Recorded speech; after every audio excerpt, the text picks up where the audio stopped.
अस्सलाम वालेकुम, मैं हूं फलक शेख और आप देख रहे हैं वज़ाइफ से मौजज़ात। हमारे साथ मौजूद हैं सैयद मुसव्वर अली ज़ंजानी साहब। किसी तारुफ के मोहताज नहीं है, बड़ा ज़बरदस्त हमें एस्ट्रोलॉजिकल हो, अल्फ़ाबेट्स हो, उसकी रीडिंग देते हैं। तो आज का मौजू जिस पर हम बात करेंगे, सफ़र का महीना नाज़रीन स्टार्ट होने को है और इसमें पूछेंगे कि कौन से टॉप अल्फ़ाबेट्स हैं, क्योंकि हम ज़ोडिक का भी इसमें बताते हैं। जो टॉप अल्फ़ाबेट्स हैं उन्होंने एहतियात करनी है, किसी से कोई रिश्ता नहीं बनाना, किसी से कम्युनिकेट नहीं करना, कोई नया रिश्ता, कोई इस तरह की चीज़ इस टाइम पे नहीं बनानी। और इसके अंदर ख़ास तौर पे ख़वातीन के हवाले से भी बात करेंगे कि कौन से काम उनको नहीं करने चाहिए सफ़र के महीने में, क्योंकि ये स्टार्ट हो रहा है और ज़्यादातर हम सुनते हैं कि ख़वातीन के ऊपर जिन्नात जो हैं वो ज़्यादा हावी रहते हैं। अस्सलाम वालेकुम सर। वालेकुम अस्सलाम। सर कैसे हैं आप? अल्लाह की रहमत, फलक आप ठीक हैं? शुक्र अल्लाह का, ठीक ठाक। सर ये बताइएगा, सफ़र का महीना स्टार्ट होने को है और इसमें एहतियात किस ज़ोडिक साइन को करनी है, ख़ास तौर पे रिश्तों के हवाले से? किसने अपना रिश्ता बचाना है, किसने तोड़वाना है, क्या होना है, ये सब बताइए। इसमें फिर हम ना ये करते हैं कि हम ज़ोडिक साइन से चेंज करके ना अल्फ़ाबेट्स और नाम के ऊपर आते हैं हाँ, अल्फ़ाबेट्स ज़ोडिक कि हम ऐसे लोगों को बताते हैं कि जिनका नाम इन हरूफ से शुरू होता है नाम। और स्पेशली तौर के ऊपर फीमेल्स, ठीक है। और उनको क्या एहतियात करनी है। हम्म, एहतियात जो है वो मैं पहले थोड़ा सा बताता हूँ, फिर हम उस आते हैं नामों के हरूफ के ऊपर। ठीक है। अब इसमें एहतियात जो करनी होगी ना, सबसे पहले एहतियात ये करनी है, जैसे कि आपने बताया कि आपने कोई ऐसी कमिटमेंट नहीं करनी जिसको आप पूरा ना कर सकें। हम्म जैसे कि आपने किसी से कोई अहद कर लिया, आपने कोई कमिटमेंट कर ली कि ठीक है ये काम आपका कल हो जाएगा, हम्म वो चीज़ आपने नहीं करनी, वरना वो पूरी नहीं होगी और आपको पशेमानी होगी, शर्मिंदगी उठानी पड़ेगी। फिर उसके बाद आपने लोगों के ऊपर एकदम से एतबार नहीं करना। ठीक है। लोग आपको सब्ज़ बाग दिखाएंगे और वो सब्ज़ बाग जो है वो जर्द निकलेंगे। तो इस एतबार से आपको कतई तौर के ऊपर लोगों पे एकदम से रिलाय नहीं करना, ठीक है। क्योंकि लोग किसी न किसी तौर के ऊपर आपको मैनिपुलेट करने की कोशिश करेंगे, किसी न किसी तौर के ऊपर आपको अपनी जाल में फंसाने की कोशिश करेंगे। तो इस चीज़ से आपको बहुत ज़्यादा एहतियात करके रुकने की ज़रूरत है। फिर उसके बाद सबसे इम्पॉर्टेंट चीज़ इसमें ये है कि आपने किसी भी तौर के ऊपर कोई ऐसा नया काम या ऐसी नई इन्वेस्टमेंट माह सफ़र में नहीं करनी जिसका आपको खुद एक्सपीरियंस या तजर्बा ना हो। ठीक है। पैसा आपके हाथ में ना हो, किसी के साथ मिल के काम कर रहे हैं, पैसा सारा आपने उसको देना है, आपका ना तजर्बा है और आपका पैसा इस्तेमाल हो रहा है। इस एतबार से भी आपने रुक जाना है, क्योंकि आपका पैसा डूबेगा और आपको उसका कोई हासिल वसूल नहीं होगा। तो एक तो इस तौर पे भी आपको रुकना है कि जहाँ पे पैसा आपके कंट्रोल में ना हो, और उस काम में ना इन्वेस्ट करें जिसका आपको एक्सपीरियंस ना हो। ठीक है। और स्पेशली तौर के ऊपर ऐसे बिजनेसेस जो कि ऑनलाइन किसी भी चीज़ में हो रहे हैं, जैसे कि ऑनलाइन आपने कोई सेल परचेज करनी है, ऑनलाइन आपने कोई stock exchange, crypto, forex trade या किसी भी आपने क्रिप्टो में इन्वेस्ट करना है, तो इस एतबार से भी आपको बहुत ज़्यादा रुकने की ज़रूरत है। ठीक है। फिर उसके बाद हम आ जाते हैं अपने इमोशंस को इजहार करते हुए। आपने अपनी फीलिंग्स को और अपने इमोशंस को जो बयान करना है माह सफ़र में, उसमें भी आपने कोशिश ये करनी है कि अपने अल्फाज को ऐसा इस्तेमाल करें कि दूसरे शख्स को उसकी बहुत अच्छे अंदाज में समझ आ जाए।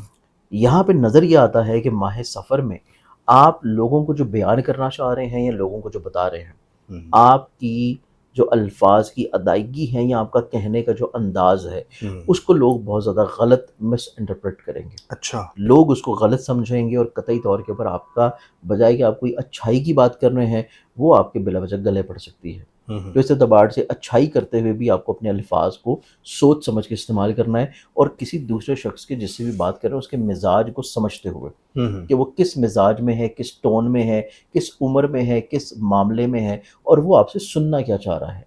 ये ना हो कि आप उसको अपनी माइंड की साइकी के मुताबिक समझाना शुरू कर दें, तब भी चीज़ें आपके लिए प्रॉब्लमेटिक होंगी। ठीक है। फिर उसके बाद इस माह सफ़र में जहाँ पे ये कम्युनिकेशन के अतबार से बहुत ज़्यादा एहतियात की ज़रूरत है, वहीं पे स्पेशली तौर के ऊपर जो हमारी बहनें हैं, हमारी ख़वातीन हैं, उनको भी चाहिए कि कतई तौर के ऊपर घरों के दरवाज़ों में और खिड़कियों में, मोहल्लों में खड़े होके ऐसी इधर-उधर की बातें और गीबत ना करने, वरना काफ़ी जो है उनके मोहल्ले में, घर में लड़ाई झगड़ा और फ़साद की कैफ़ियत हो सकती है। अच्छा।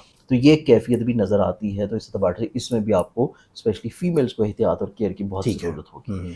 अब इसके बाद हम लोग आ जाते हैं ऐसी कैफ़ियत के ऊपर कि जो बदनज़री, जादू टूना, हसद या सहरी तौर के ऊपर किसी चीज़ का आपके ऊपर ग़लबा आ जाना, इस चीज़ के लिए जिन लोगों को केयर करनी है, अब उनके नामों की तरफ हम आते हैं।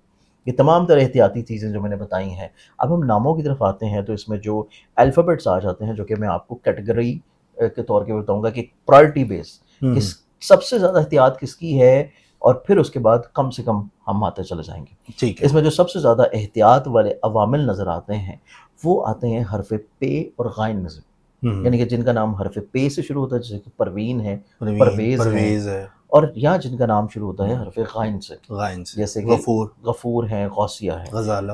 اب ہم آ جاتے ہیں اگلے حروف کی طرف, اور وہ حرف بنتا ہے پھر دال اور چے, جیسے کہ دانیال ہے, دانیہ ہے, دونیا ہے, اور پھر چے سے جو کہ ایک کاسٹ ہے, چانڈیو یا چودھری. تو جن کے نام کے ساتھ یہ کاسٹ بھی آتی ہے. دال سے جتنے نام ہیں سب نے دال سے بھی اور چے سے بھی, پے سے, غائن سے, دال سے اور چے سے. ٹھیک ہے. یہ ہے ٹاپ کیٹیگری کے اوپر. Okay sir. کہ ان کو تو لازمی طور پہ کیئر کرنی ہے, ورنہ جو ہے راہ چلتے مسئلے ان کے بلا وجہ گلے پڑ جائیں. تو اس چیز سے ان کو احتیاط کی ضرورت ہوگی. پھر اس کے بعد ہم آتے ہیں اگلے الفابیٹس کی طرف. اگلا جو الفابیٹ آ جاتا ہے وہ پھر آئے گا حرف کاف.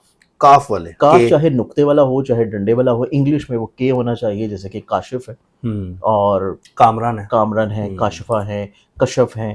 تو اس طرح کے ناموں کو بھی بہت زیادہ احتیاط کی ضرورت ہے, اور یہ ہے سیکنڈری نمبر کے اوپر. اس کے بعد ہم آتے ہیں وہ جو کہ تیسرے نمبر پہ آتا ہے. اب تیسرے نمبر کے اوپر جن کو ماہ سفر میں بہت کیئر کی ضرورت ہوگی, جو اپنی زندگی میں کمزور فیصلے کریں گے, حساس رہیں گے, نیگیٹیوٹی کو اپنے اوپر حاوی کر لیں گے, غصے, جلال, اگریسو پن میں رہیں گے, جلد بازی میں رہیں گے, اور مرنے مارنے پہ اتر آئیں گے, ان کو کیئر کی ضرورت ہے. اور یہ ہے حرف میم. میم سے جن کا نام شروع ہوتا ہے جیسے کہ مومنہ اور مصور جو کہ میں خود بھی ہوں, اور اسی طرح جو ہے محسن, کوئی بھی نام جو کہ میم سے شروع ہوتا ہے, ان کو کوشش کرنی چاہیے کہ یہ بحث تکرار کی طرف نہ جائیں, لڑائی جھگڑے کی طرف نہ جائیں, ورنہ بحث طول پکڑے گی اور بلا وجہ ان کا کوئی نہ کوئی مسئلہ کریٹ ہوگا. تو یہ الفابیٹس ہیں جن کو بہت زیادہ کیئر کی ضرورت ہے ماہ سفر میں. ٹھیک ہو گیا sir, thank you so much for your time. بڑا اچھا آپ نے یہاں پر بتایا. ناظرین, یہ کیئر ہے اور سفر کا مہینہ سٹارٹ ہے, یہ اسپیشل ویڈیو آپ لوگوں کے لیے. باقی پھر بھی آپ اگر اچھا فیل کرنا چاہتے ہیں تو زوڈیکل پرفیوم ریڈی ہیں. میں چاہوں گا سر دکھائیے گا ذرا. اور بڑا, اور یہ جب اگر کسی کو غصہ ہے تو اس پہ چھڑک دیں, اس کو غصہ کم ہو جائے. نہیں, آپ اس کو خود لگا سکتے ہیں اگر آپ اپنی پرسنالٹی کو چاہتے ہیں کہ لوگ آپ کی عزت کریں اور آپ اپنے اورا کو اچھا فیل کریں, اور آپ چاہتے ہیں کہ آپ کے اوپر کوئی نیگیٹو تھاٹ حاوی نہ ہو, اسپیشلی آپ کی روح جو ہے وہ خوش رہے, تو سینٹس آف زوڈک جو کہ اس کا نام بھی ہے اور اس کی ویب سائٹ بھی ہے senseofzodic.com, اور اس میں آپ پرفیوم آرڈر کر سکتے ہیں اس ویب سائٹ کے اوپر جا کے. اور اگر آپ پرفیوم کی بجائے ٹیسٹرز منگوانا چاہیں تو آپ ٹیسٹر باکسز بھی وہاں پہ موجود ہیں, وہ بھی آپ آرڈر کر سکتے ہیں. اور یہ بڑے زبردست ان کی فریگننس ہے. ہمیں سر نے ٹیسٹر دیا تھا, بلیو کریں واقعی بہت اچھی فریگننس ہے. تو ضرور آرڈر کر کے آپ نے بھی کمنٹ میں ہمیں بتانا کہ واقعی ایسا ہے کہ نہیں ہے, کہ میں ویسے ہی بول رہا ہوں, لیکن یہ آپ جب لگائیں گے آپ کا اورا بہت اسٹرانگ ہوگا. اپنا خیال رکھیں, سبسکرائب کر لیں, جڑے رہیں ہمارے ساتھ. اللہ حافظ.